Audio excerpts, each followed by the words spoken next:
tarde, bom dia, boa noite, depende aí de que hora você está vendo esse vídeo.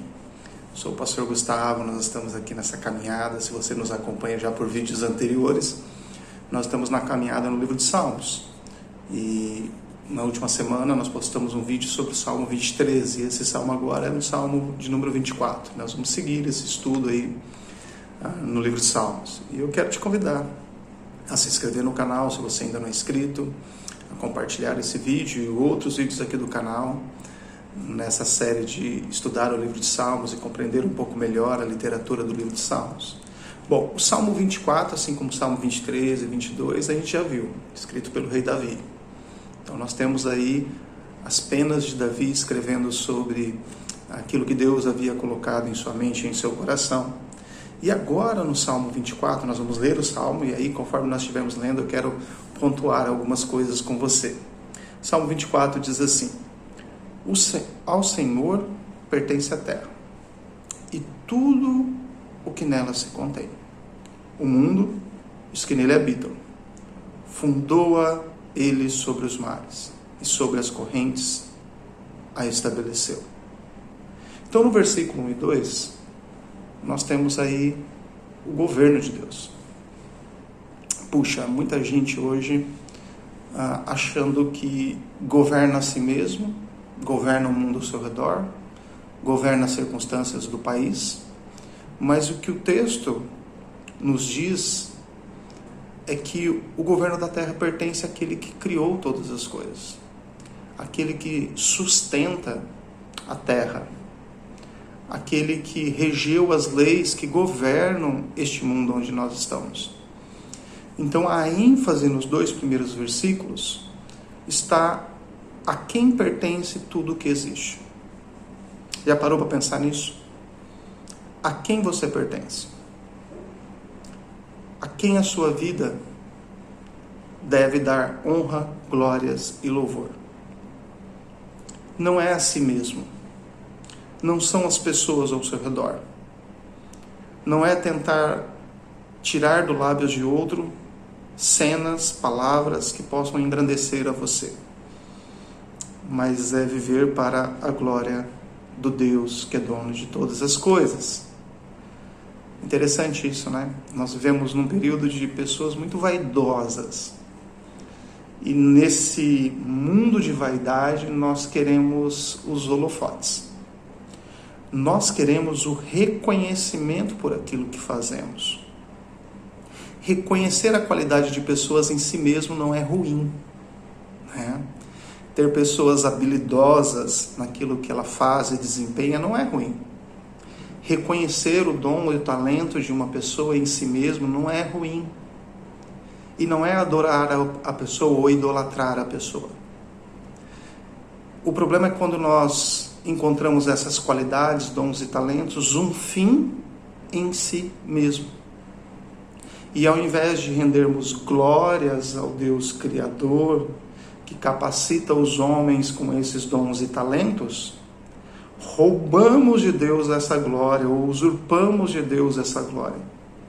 E trazemos para o homem a ênfase, colocamos o homem como gestor de si mesmo, colocamos o homem como gestor da própria criação, colocamos o homem como um fim, e não como um meio pelo qual Deus tem cumprido a sua vontade na história. Então, se eu entendo o que Davi está dizendo aqui, que a Deus pertence a terra e tudo o que nela contém, eu entendo que a história tem um Senhor e governador. Eu entendo que as coisas não estão abandonadas ao bel prazer da sorte ou da vontade. O termo sorte, aqui a gente usa como sinal de acaso, né?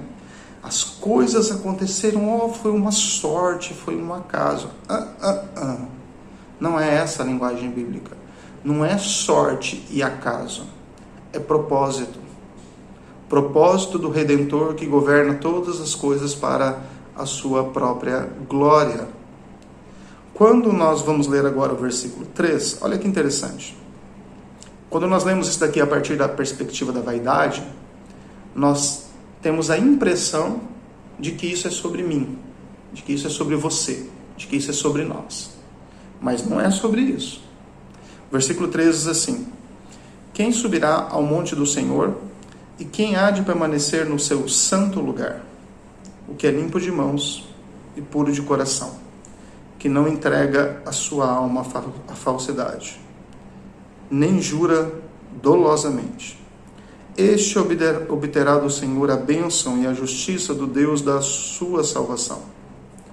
Tal é a geração dos que o buscam, dos que buscam a face do Deus de Jacó. Veja, aqui o salmista Davi, ele está mudando o foco, né? Ou melhor, ele está colocando mais em foco aquilo que deve permanecer no centro.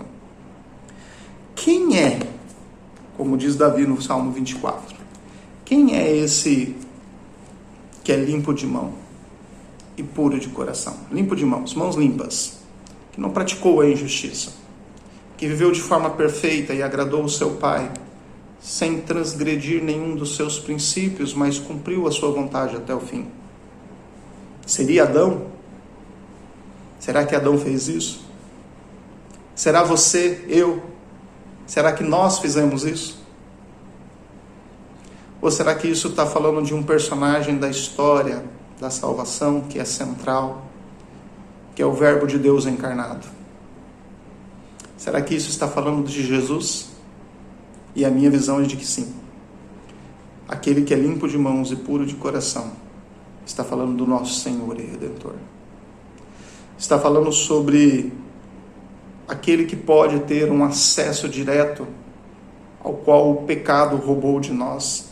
E nós só podemos entrar nesse livre acesso por um sangue redentor e por um sacrifício que nos substitua na morte merecida, condenatória, sendo alvo da justiça e da ira do Pai.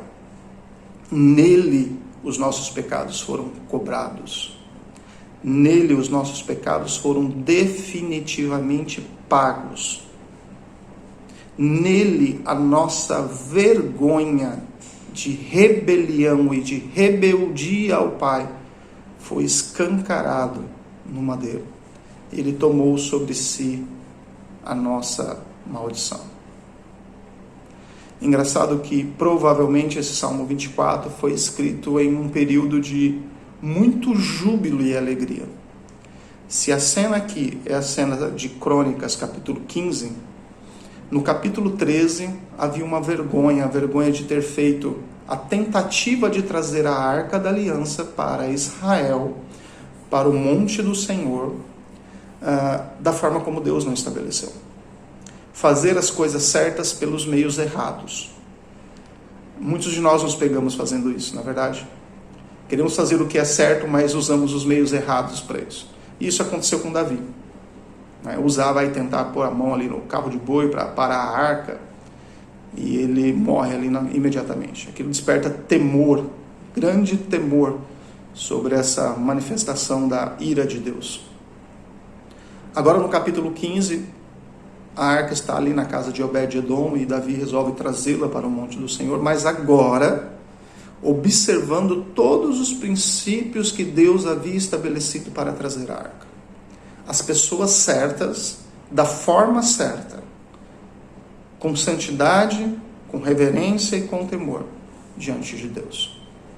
E aí Davi está expressando toda essa alegria de ver a arca do Senhor em trânsito e o júbilo nos lábios de ver a arca do Senhor adentrando na cidade santa. Veja, às vezes nós não nos pegamos pensando nisso, né?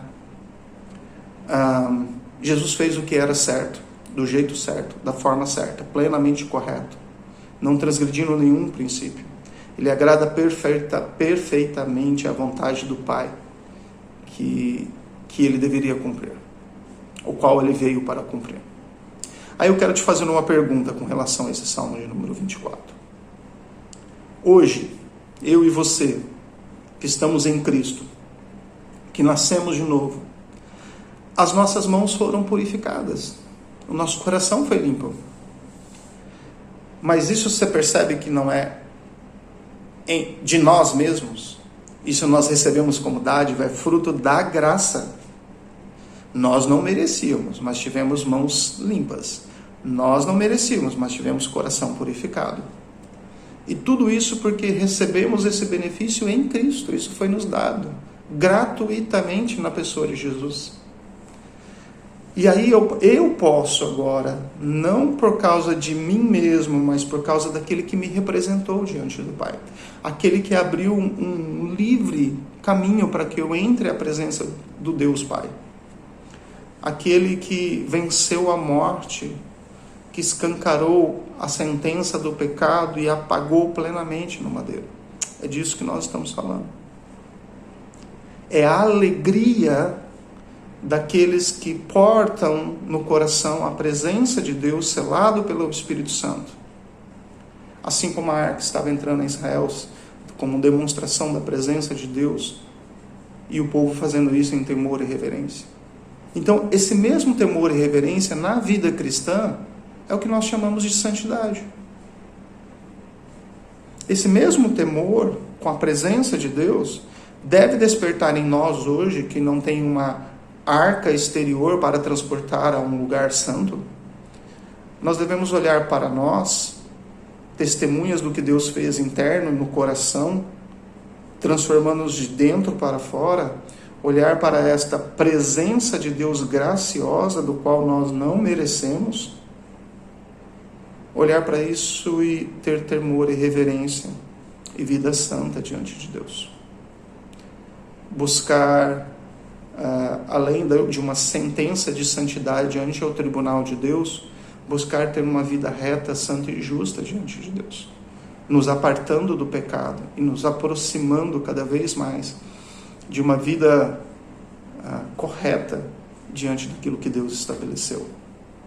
Mas o texto diz então que esse que tem o coração limpo, que tem as mãos limpas e o coração puro, esse que não jura falsamente e não jura com dolo, esse que obteve a bênção de Deus, e em Cristo nós temos a obtenção da bênção, na Efésios depois vai falar sobre isso, né? É dele e é nele que nós, filhos de Deus, recebemos a bênção nossa é derivada, assim como a santidade nossa é imputada por causa daquilo que ele fez.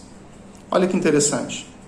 Agora no versículo 6, ele diz assim: tal é a geração dos que buscam a face do Deus de Jacó. Nós podemos buscar a presença de Deus como geração que foi incluída no plano da redenção por causa do nosso Redentor. Incluída não por vontade própria, incluída não pelo acaso, incluído porque lá nos tempos eternos, Deus nos elegeu em Cristo para a salvação. E expressarmos essa graça diante do Pai. Obrigado, Pai, porque de uma forma maravilhosa o Senhor me incluiu em um plano redentor feito única e exclusivamente pelo Senhor. Eu não merecia, eu não sou digno. Mas agora eu sou uma geração que se beneficia desse justo, que entrou em sua presença de mãos limpas, de coração purificado. E eu sou beneficiado por isso. E agora eu sou uma geração daqueles que vêm após o sacrifício feito na cruz, seguindo este vivo e novo caminho. Porque o Senhor me chamou, e o Senhor me atraiu, e de forma irresistível eu vim à sua presença.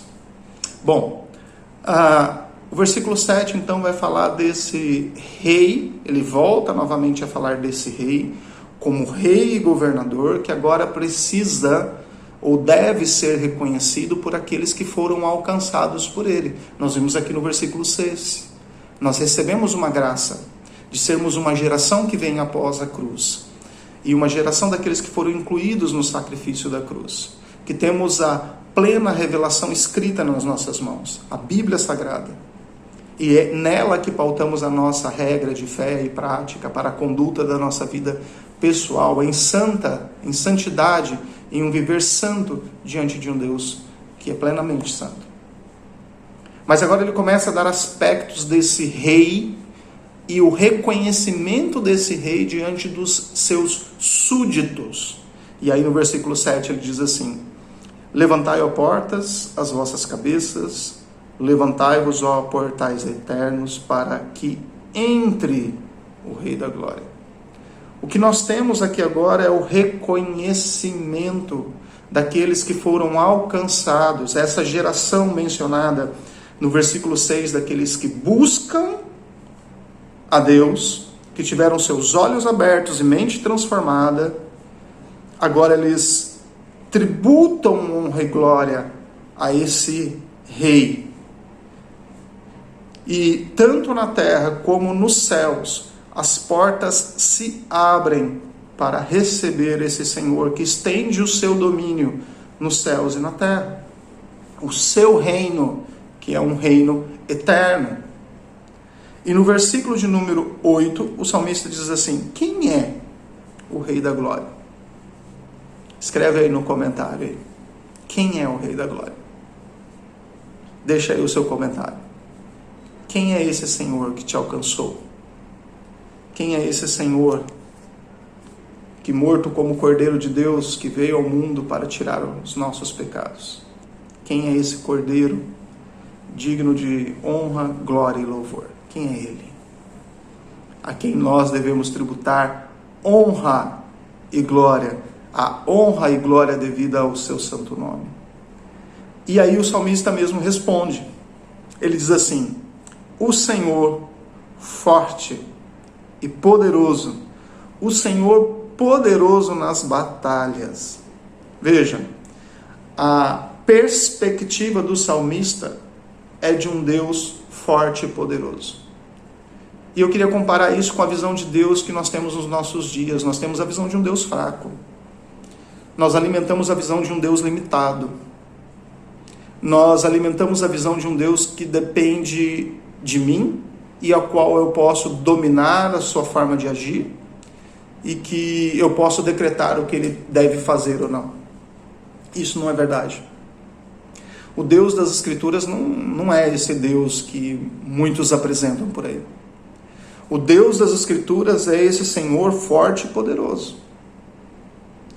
É esse Senhor que estabelece totalmente a sua vontade e que não está sujeito à vaidade do coração dos homens e que não está sujeito ao querer ou não querer dos homens. Ele realiza cabalmente o seu querer.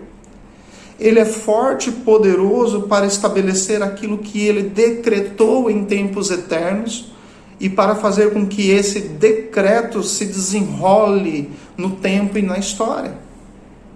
Um exemplo disso foi a nossa história individual de salvação.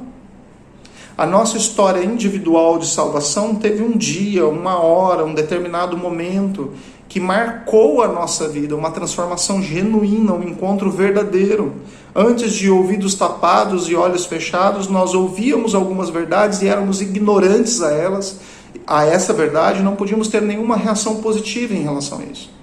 Mas na hora em que as escamas dos nossos olhos caem e os nossos ouvidos são abertos, podemos ouvir essa palavra da forma como ela deve ser ouvida. E por causa de uma transformação do Espírito Santo dentro do nosso coração, nós podemos dizer: sim, eu creio nessa palavra. Sim, eu creio. E nós podemos então nos prostrar reconhecendo este Deus poderoso. Nos prostrar dizendo: olha, não mais eu. Não mais pela minha força, não mais pelo meu querer, não mais pelo meu braço, não mais eu coordenando os meus próprios passos, o meu caminho e a minha vida, mas o Deus Todo-Poderoso. Eu reconheci que o centro da vida não sou eu, o centro da vida é Deus. Eu reconheci que os meus caminhos não bastam, mas eu só pude reconhecer isso porque Deus agiu no meu coração, mudou a minha história, transformou o meu destino de morte, destruição e condenação, e este sim eu merecia, mas Ele me resgatou da maldição do pecado, e me deu algo que eu não merecia, porque Ele é misericordioso, e as suas misericórdias não têm fim. E é por causa dessa misericórdia que eu pude então ter acesso às palavras de vida, à novidade de vida, à mensagem da salvação. E é porque eu tive acesso a isso que eu não posso fechar os meus lábios.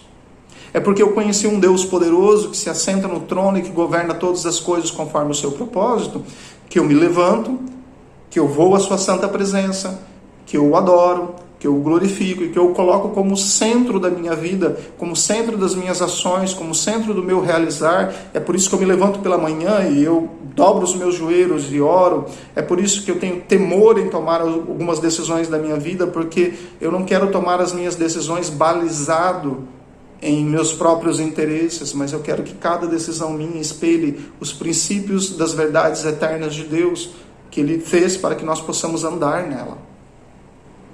No versículo 9 diz assim: levantai, ó portas, as vossas cabeças. Levantai-vos, ó portais eternos, para que entre o Rei da Glória. A perspectiva aqui é de reconhecimento total daquele que nos céus é recebido em triunfo e que na história da igreja triunfa através da sua igreja. Ele foi recebido nos céus após o seu sacrifício e morte. Após a sua ascensão, ele foi recebido nos céus, com uma glória que lhe era devida. E ele é recebido na igreja e glorificado na igreja com a glória que lhe é devida. Ele deve ser recebido nas nossas vidas com a glória que lhe é devida. Nós devemos nos render a Ele com a glória que lhe é devida. Ele é o Rei da Glória. E os portais eternos levantados dão a este Rei aquilo que é a glória devida ao seu santo nome. Se abre toda a resistência dos homens, se abre todo o senhorio das nações, se abre todos os governos do mundo para reconhecer, prostrados a uma só voz, que Ele é o Senhor e não há outro. Versículo 10 encerra então esse canto de reconhecimento e louvor a Deus. E ele diz assim: quem é esse Rei da Glória? Você já escreveu aí embaixo, não é? Quem é? E a resposta do salmista é: o Senhor dos Exércitos. Ele é o Rei da Glória. Irmãos, nós não podemos ter dúvida de quem é esse Rei. Você só pode servir na esfera de adoração. Você só pode servir ou a si mesmo, com o seu coração caído, ou por graça e misericórdia servir a Deus. Eu não sei em que ponto da sua jornada cristã você está. Eu não sei o quão rendido você está a esse Senhor. Mas eu quero dizer para você que reconhece as graças e misericórdias de Deus, que você deve tributar a Ele honra e louvor todos os dias da sua vida por tudo o que acontece na sua vida. Todos os nossos dias foram e são para Ele. Tudo aquilo que vivemos, tudo aquilo que acontece na nossa história é para Ele. Você que não está assim tão próximo, ou que já conheceu em algum momento a verdade do Evangelho, mas tem vivido de forma dissoluta, afastada, não próxima do Senhor. Você conhece as verdades e dói no seu coração, mas você não encontra força em si mesmo e continua vivendo uma vida dissoluta. Você precisa se prostrar diante desse Rei e confessar os seus pecados. A vida para você em Cristo Jesus. A vida para você. Que Deus tenha misericórdia de você pelo caminho que você tem andado. E que a mão poderosa dele se estenda sobre você. Que você encontre graça e misericórdia do Senhor. Naquilo que você não tem força pessoal para fazer. Existe um Rei da Glória que é poderoso e que entra triunfantemente, a quem ninguém pode resistir. Que o seu coração encontre esperança e consolo nele. Que a vida possa habitar no seu lar, na sua casa, hoje e para sempre. Deus te abençoe, meu irmão. Um prazer estar aqui com vocês semana após semana e poder compartilhar as verdades do Evangelho. Deus te abençoe em nome de Jesus.